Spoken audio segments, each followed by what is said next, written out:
OT thriller. We got the win, 3-7. We talk about the game, break down stats, and what's next for the Raiders. It all goes down next right here on Hammers.House. The United States are strongly encouraged to shelter in place to avoid being attacked or taken hostage. To shelter in place, take the following precautions. Close all windows and doors, and all lights.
Welcome to the official, the original, the only house for Las Vegas Raiders news, rumors, updates, live streams, and reactions. Welcome to Hammers House. Hope everybody's having a great Monday night wherever you guys are at. It's Victory Monday. Pull on up. Y'all know the routine, and if you don't, I'm going to learn you. Break them thumbs, hit them subs, smash the bell. Before we go any further, let's do a quick roll call. GA Patriot's been in here for a minute. Salute. The real unknown Raider guy, what's good? Freddie Chavez, Berserk, Holly Tanner, Bourbon. My cousin Raquel is in the building. Love you, cuzzo. T. Disley, Raider Primos, Bourbon. Just win. We got a win. It was a pretty good win. OT, walk-off, DC, Tate. It was a good win. Look, we came on here last night after the game. Look, we had our thoughts. We said what we said. Thinking about it, thought about it a lot throughout the day in regards to the draft and where we're at now. Look, going into the game, it was a 1% chance of us making the playoffs. Now it's 3. Like, thinking about the draft, though, look, the draft at times is uncertain. Realistically, it's uncertain. You don't know what you're going to get out of these guys when they get to the next level. Our first round picks have been just shit shows. This is the best way to put it. A lot of our first round draft picks have been shit shows over the last few years. We could go as far back as Jamarcus Russell. We can go as recent as Cleve Farrell and Jonathan Abram. I've said this on my show countless times in regards to that 4th overall pick in 2019. I sat there. Ed Oliver's going to be our guy. The dude is a beast. He's going to be a great defensive tackle in this league. We drafted Cleve Farrell. And look, year 1, a solid year with Max. Then the last few years, last year specifically, it's like Gus Bradley didn't know how to use him. Didn't really use him. Didn't see anything out of him. This season, he's making plays, not like stand out, holy shit, let's keep this guy type of plays, but he's doing things when he needs to. He's contributing in like pretty much when his number's called, pretty much. That's the best way of putting it. I see other people coming on in here. Raider at Lizette. Thor, was good, brother. Robert Pena, BL, salute y'all. Appreciate everybody that's coming on in. Tell a friend to tell a friend to tell a friend. Howard Dude's even talking about the draft. We have 7 games to play, and we're 1-6 in one-score games. No reason we can't flip that. Dizzle, you're right. There's no reason that we can't. Again, it was a very well-fought team effort yesterday. Offensively and defensively, both sides of the ball, we saw a lot of flashes. We saw a lot of guys rise. Look, Jacob's still doing his thing. We'll go into the numbers momentarily. I can talk about guys right now that I thought had stellar games. If you saw the thumbnail, it pretty much speaks for itself. DC had a good game. Josh Jacobs had a good game. Obviously, Tay is doing his damn thing for us.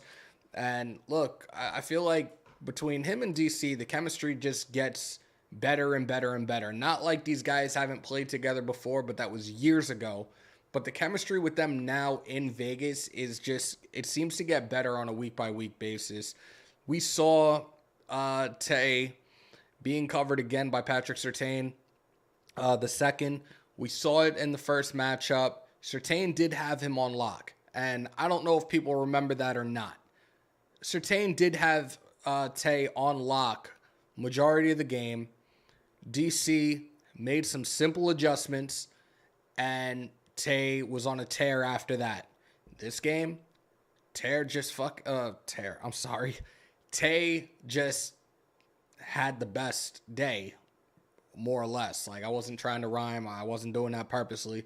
But realistically, Tay had a field day on Patrick Surtain II yesterday. It is a 6th straight victory against the Denver Broncos. The Denver Broncos have not beat the Las Vegas Raiders. Think about that for a second. And in the last 11 meetings, we have won 9 of the last 11 against our AFC West rivals.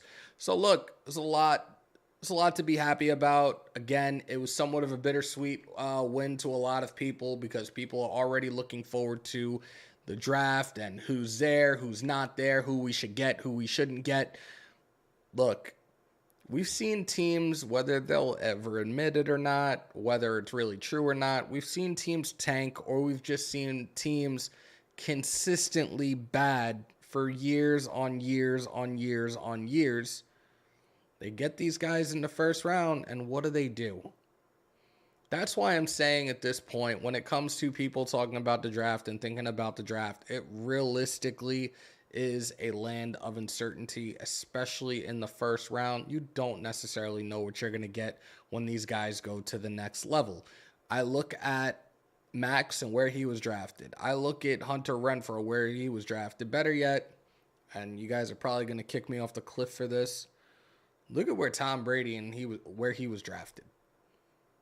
The draft is the land of uncertainty, and I think at this point we really need to register that a little bit more and stop being so high. Oh, what if we get a top 5? What if we get a top 10? Oh, fuck. What if we get something 21st, 22nd, 23rd? Like, it's a land of uncertainty. It's always a risk. Primo's just said it too. Go figure. And then we talk about things that need to be addressed, things that need to be fixed for this team to succeed. We know what it is. We know what the elephant in the room is right now, and that is our defense. You look at some of these defenses throughout the league, not even currently, but teams in the over the last couple of years that have built their foundation pieces, they've built their teams based upon their defense. I said this the other night. The new wave is draft a quarterback. You don't have to pay him much when he's on a rookie deal, but then you build up the defense. And a lot of teams seem to have succeeded with that wave. Championships, not necessarily, but playoffs, deep playoff runs. Super Bowl appearance. Look at Joe Burrow recently. Lamar Jackson got into the playoffs. Josh Allen you're seeing in the playoffs almost every single year right now. I look at teams this past offseason, this past draft, that really looked more at their defenses, looked more at building their defense than their offense. The Jets, and it's evident that their offense struggled yesterday. It was a very well-battled, well-fought defensive game against the New England Patriots. Deep in the game, the score is 3-3. But they couldn't get over to the other side of the 50 for a very, very long time. Zach Wilson probably isn't the answer for the New York Jets, but realistically, the New York Jets forever has been QB purgatory. We've seen it firsthand with the list of quarterbacks that they've gone through. You look at a team like the Philadelphia Eagles right now. Look, they came back from a deficit yesterday and won. They did lose their first game of the season last Monday night, but another team that had a very, very solid draft last offseason and it was built through the defense primarily. Same with the Ravens, but the Ravens, the last 2 years consecutively, have been hit with a really, really bad injury bug. Granted, Kenyon Drake is there now. He's been on a tear since he came to Baltimore. But again, a lot of these teams now, a lot of these successful teams, it's primarily through your defense. And people need to understand that. But again, thinking about this draft, first round, whatever, however early it is, however late it is, the shit is the land of uncertainty. So we really need to stop thinking about tanking. Are we tanking? Are we not tanking? What's ahead? Look, we still have 7 games left. This coming weekend, we have the Seattle Seahawks. A very good team this year, surprisingly. They fleeced the hell out of the Denver Broncos in that trade, trading away Russell Wilson to the Denver Broncos. They got Drew Lock and a whole bunch of draft compensation. And honestly, I was one when that move was made that was under the belief that Drew Lock was going to be the starting quarterback for the Seattle Seahawks. And boy, was I fucking wrong. Geno Smith, who sat behind Russell Wilson for the last 3 years, he got to learn under a Super Bowl winning quarterback, a really good coach in Pete Carroll. And Geno Smith has really shocked the NFL this season with everything that he's been doing. Granted, yes, he's got weapons. Tyler Lockett, DK Metcalf. He's got a little crew over there. But again, that's another team. Realistically, if you think about it, the dead team is always really, really good with their defense. So again, it's definitely going to be a very, very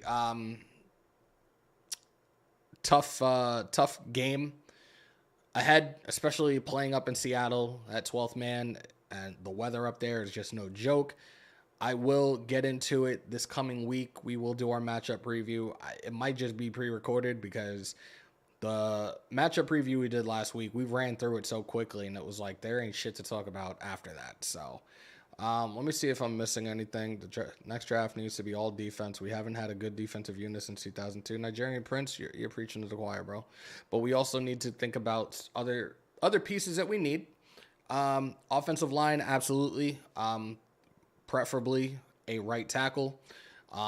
Definitely a right tackle, preferably one in free agency, a veteran right tackle. One, I was screaming about that during this past offseason. We definitely need a defensive tackle, whether it being in the draft, whether it being in free agency. We need to build up that depth in the secondary. I see my brothers in the building. Let me find. Goddamn, the chat is actually moving very, very quickly right now, so I appreciate y'all pulling on up and hanging out. There he is. Big bro's in the building. Salute to you, brother.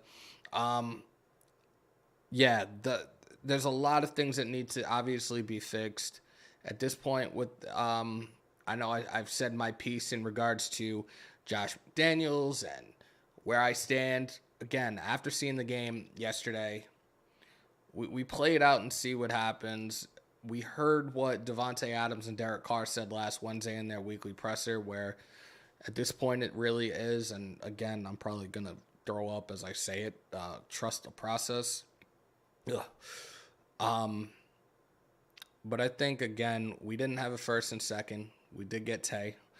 But I think this coming off season, we should definitely, I know we're going to be demanding a bunch of things, but we wait and see what happens. You know, last year's draft, it was best available on the board.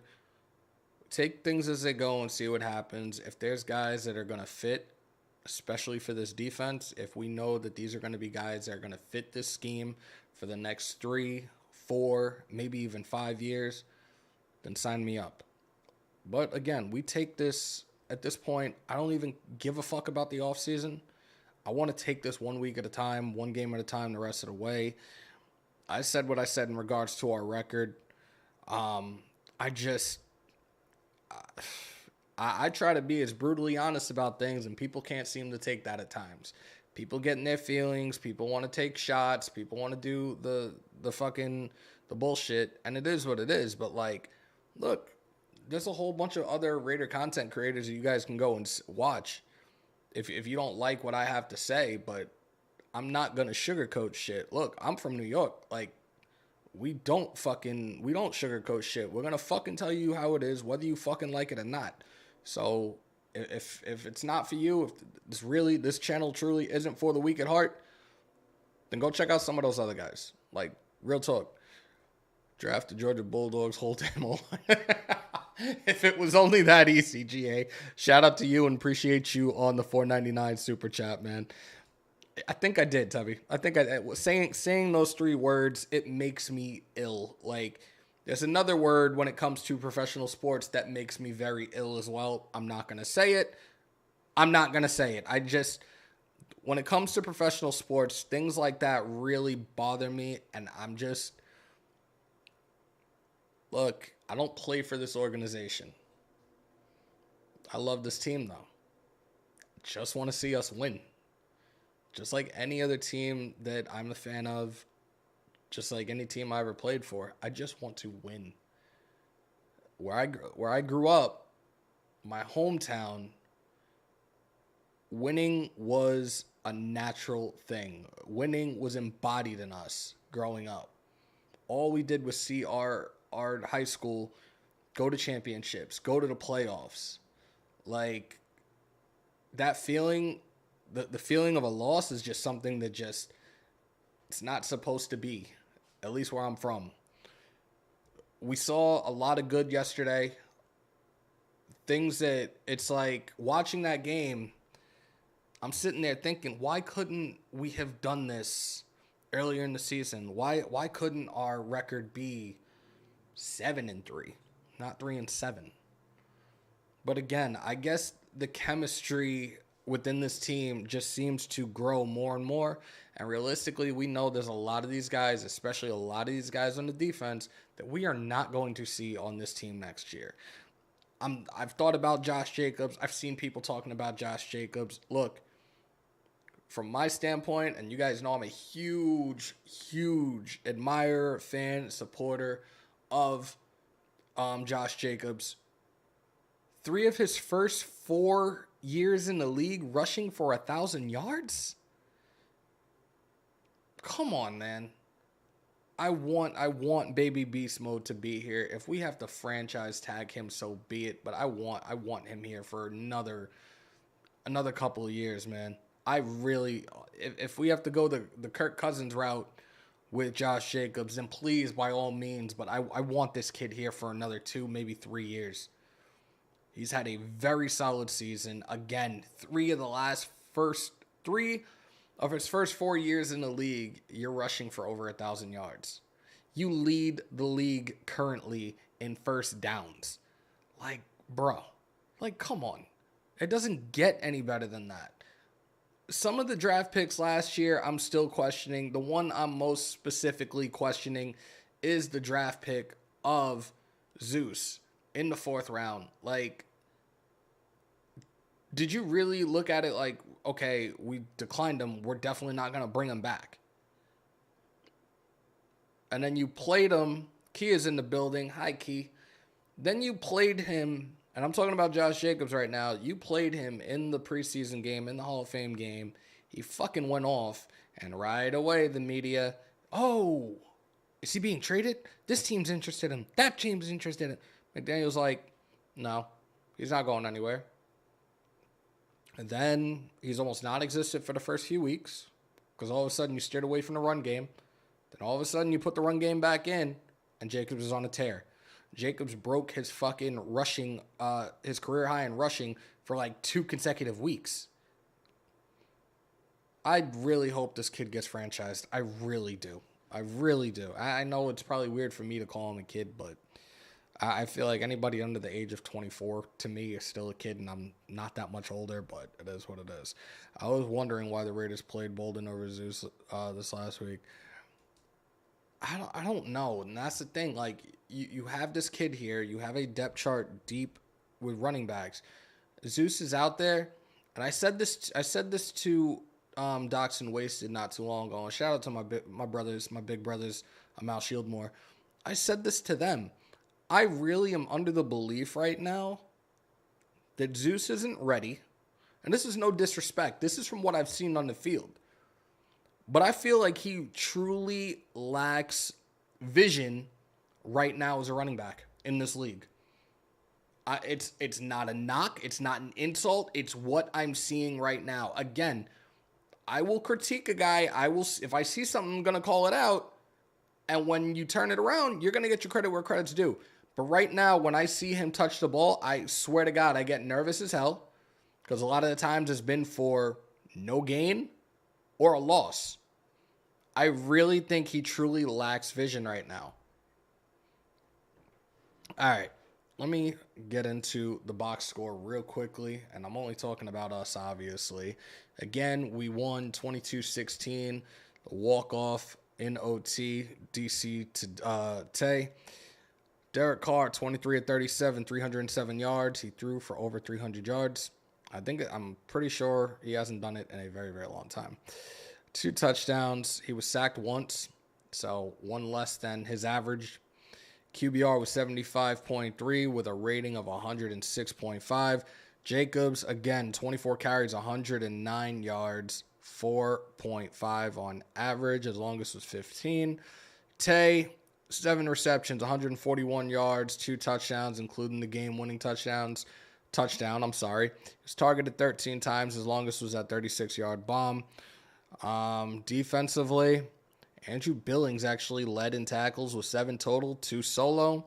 Max Crosby, 6 total, 5 solo, 2 sacks, 2 for loss, and 3 hits on Russell Wilson. Denzel Perryman was another one. He was a man possessed yesterday. A couple of those hits, man. He really had that hit stick going for him. 6 total, 5 solo, 2 for loss. Those 2 hits in the backfield were sick, and that one hit that he got on Russell Wilson. Oh my God. I'm surprised Wilson even got up. Bilal Nichols, 6 total, 3 solo. Teamer, 5 total, 3 solo. Chandler Jones, 5 total tackles yesterday. I'm not going to go through the rest of it, but where's he at? Tillery did have 1, and he had a solo.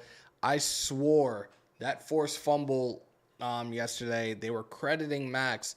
I could have sworn it was Tillery, but maybe I was wrong. But look, Tillery's first game in the silver and black, he was just more or less like rotating in and out.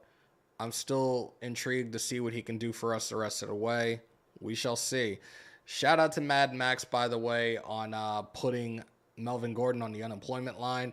That forced fumble and the fumble by Melvin Gordon. Earlier today, the Denver Broncos did release Melvin Gordon. I'm surprised he didn't cry in a press conference again yesterday, but it is what it is. Disley agrees with what I've said. Good.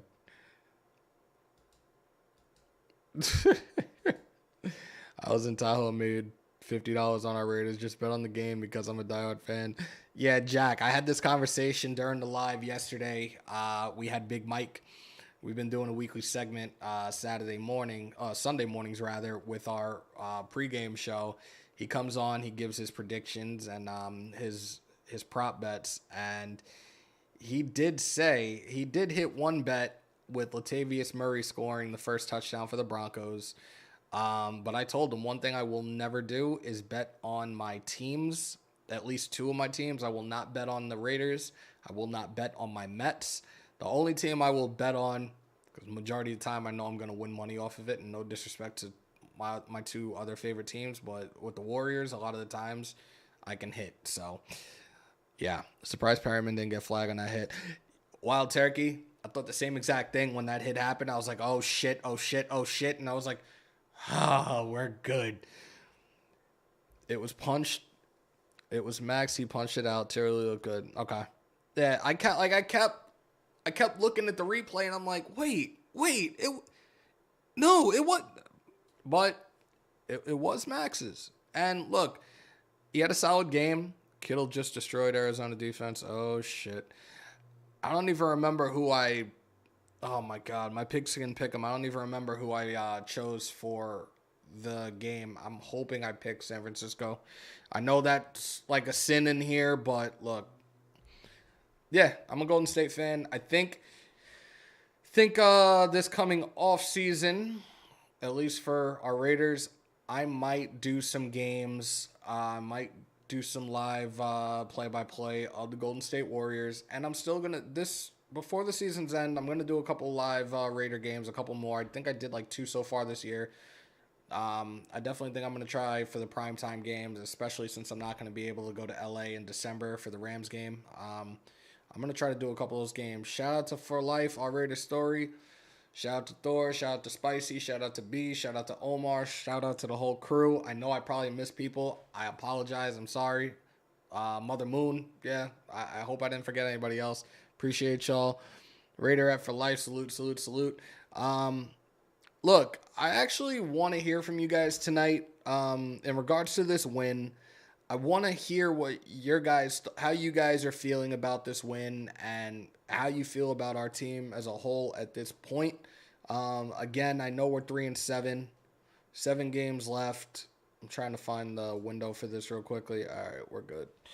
But I absolutely want to hear from you guys tonight. So if you want, you can call on in. I'm going to put the number up in a second. I just need to switch this real quick.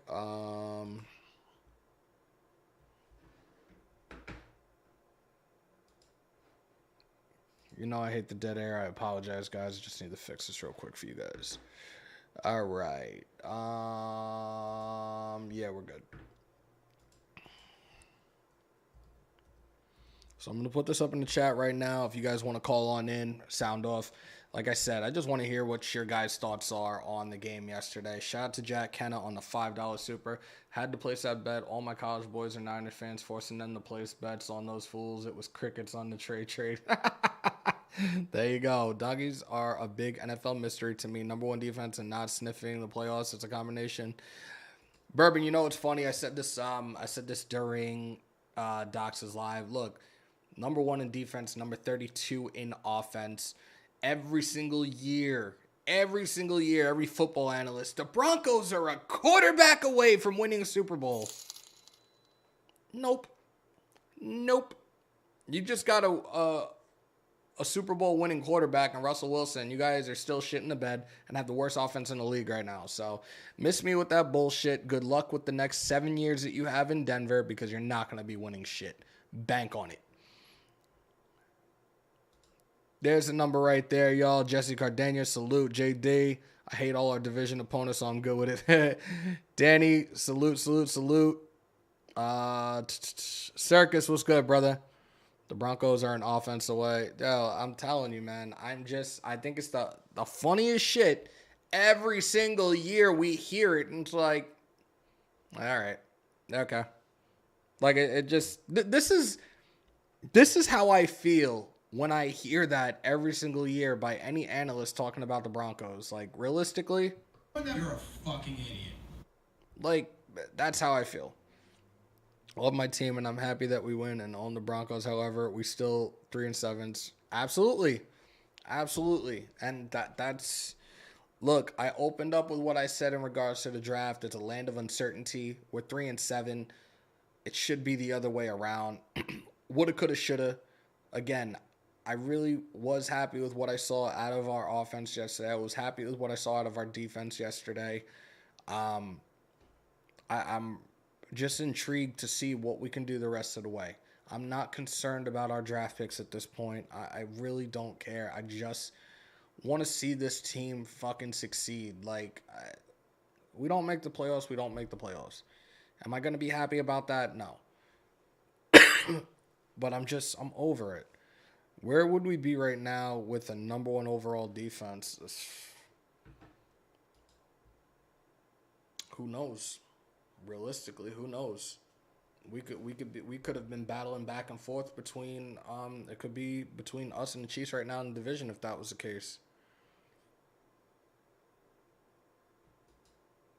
Definitely, Turbo, you're right. Definitely a better record. It's just, again, like, it seems like things are starting to finally click now for this team.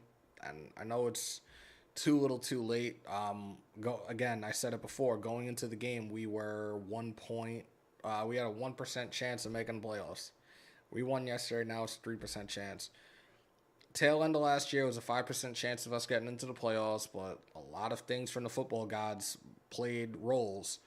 The Texans beating the dog shit out of the Chargers. the Colts getting their asses kicked by the Jags, and us taking that win against the Chargers on the final game of the season. This season has been very upside down, and I've said that countless times throughout the weeks.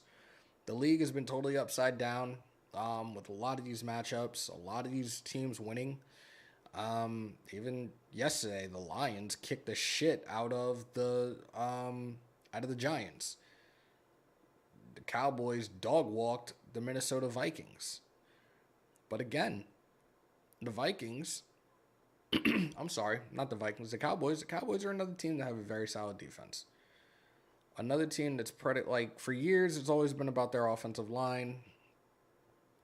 And a lot of that team has been predicated on their defense a lot of the time as well.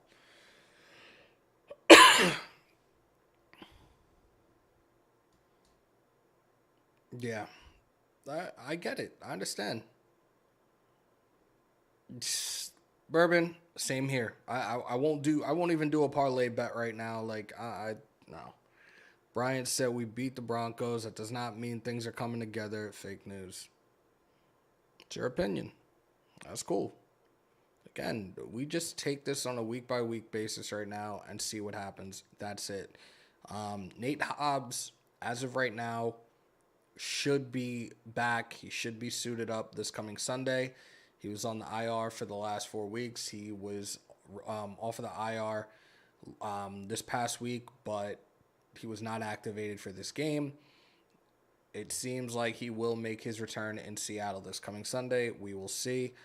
Wednesday, you guys know, I will be here. We will do the updated injury report as it's released. First day of practice is Wednesday, so we'll get into that. Yeah.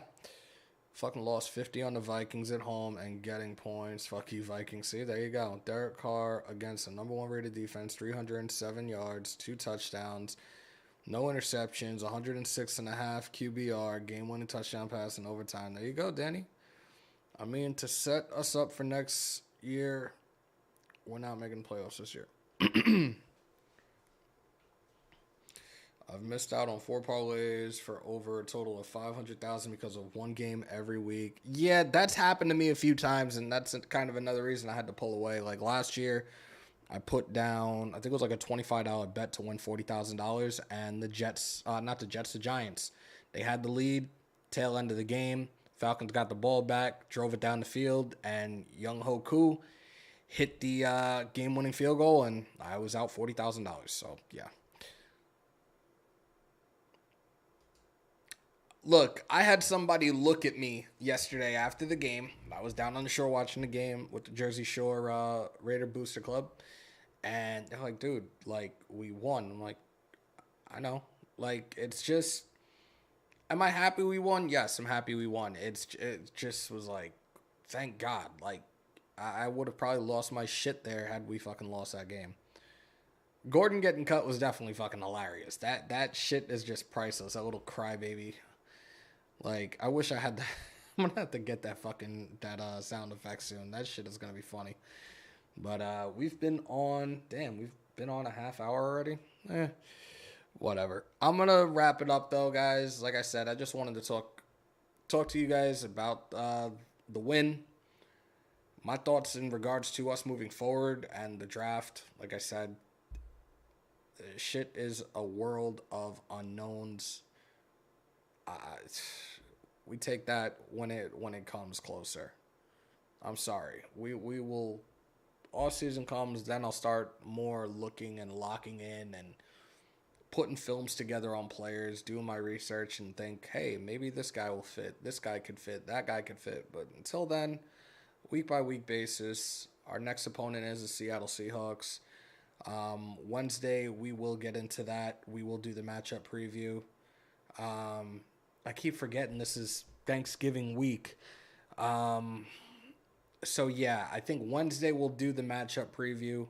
Maybe we'll do Talk That Shit Tuesday if you guys are up for it.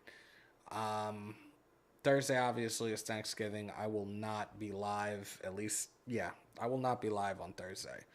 Friday, we might do something. Saturday is, I believe, Survivor Series. Thinking about putting together a watch party for that. We shall see. But, yeah, I don't think there's really much else. I appreciate everybody that pulled on up tonight. On your way out, if you haven't already, break them thumbs, hit them subs, smash the bell for all your Raiders news, rumors, updates, live streams, and reactions right here in the official, the original, the only house, Hammers.House. With that being said, y'all, continue to stay safe. Most importantly, be kind to one another. COVID is most definitely still around right now, so remember to wash your hands and your asses. And as always, win, lose, or tie, Raider Nation, till I die. Till next time, y'all. We out.